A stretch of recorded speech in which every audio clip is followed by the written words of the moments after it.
nom est Jésus-Christ.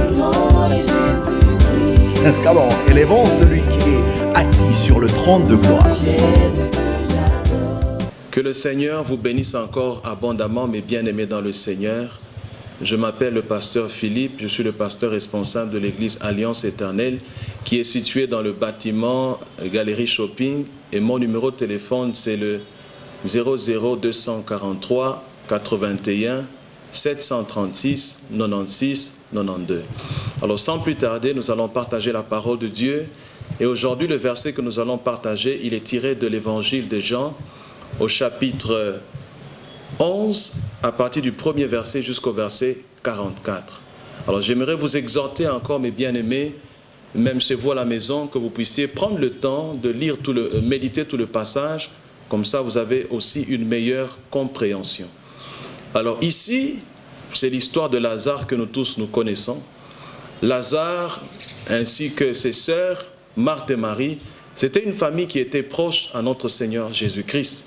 Ils étaient vraiment proches du Seigneur Jésus-Christ et quand vous méditez dans la parole de Dieu, vous vous rendrez compte que de temps en temps, Jésus-Christ a eu à les visiter. Jésus-Christ a été avec eux. Vous vous souvenez par exemple qu'un jour, Jésus-Christ était venu dans leur maison et la Bible nous dit que Marthe, elle s'est assise aux pieds de Jésus pendant que Marthe était en train d'apprêter la nourriture pour le Seigneur. Marie s'était mise aux pieds de Jésus-Christ parce qu'elle voulait écouter la parole de Christ. Donc nous voyons que c'était une famille qui était habituée. C'était une famille, si nous devons parler comme aujourd'hui, c'était une famille chrétienne. Ils avaient la connaissance de la parole de Jésus-Christ, ils avaient la connaissance de la parole de Dieu. Mais il est arrivé à un moment donné que leur frère Lazare était tombé malade. Alors rapidement, elles ont envoyé un messager vers le Seigneur Jésus-Christ pour aller lui donner la nouvelle que celui que le Seigneur aimait était tombé malade. Mais la Bible nous dit que Jésus-Christ était resté encore pendant 2 jours avant qu'il ne puisse aller vers Marthe et Marie. Lazare était déjà décédé. Et quand Marthe avait appris que le Seigneur venait d'arriver, la Bible nous dit qu'elle est sortie rapidement, elle est allée rencontrer le Seigneur qui était en dehors de la ville. Et ils ont commencé à converser, ils ont commencé à parler. En fait, Marthe a commencé à se plaindre. Il a dit, si tu eus été là, bien avant, mon frère n'allait pas décéder.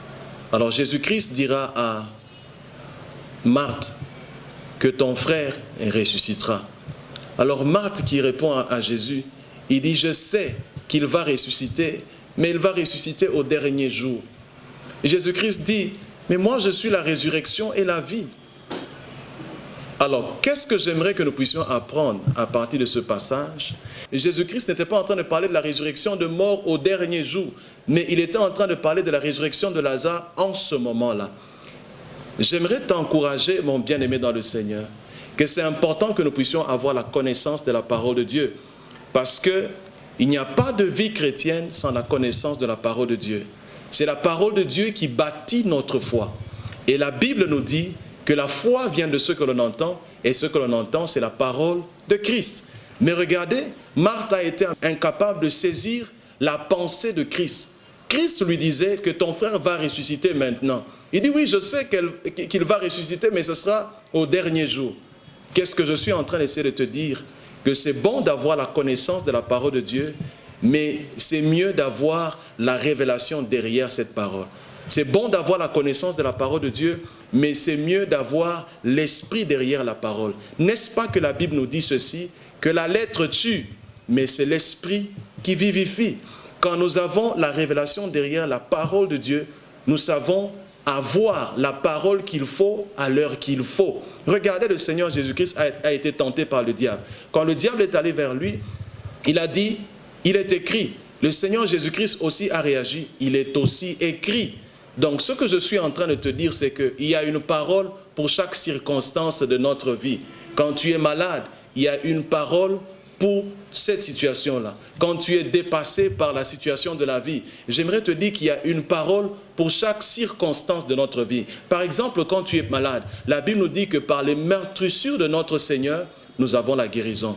Donc, qu'est-ce que je suis en train d'essayer de te dire? C'est que c'est bon d'avoir la connaissance de la parole de Dieu, mais c'est mieux d'avoir l'esprit de la parole, parce que l'esprit de la parole de Dieu nous aidera à appliquer la parole qu'il faut aux circonstances que nous sommes en train de traverser.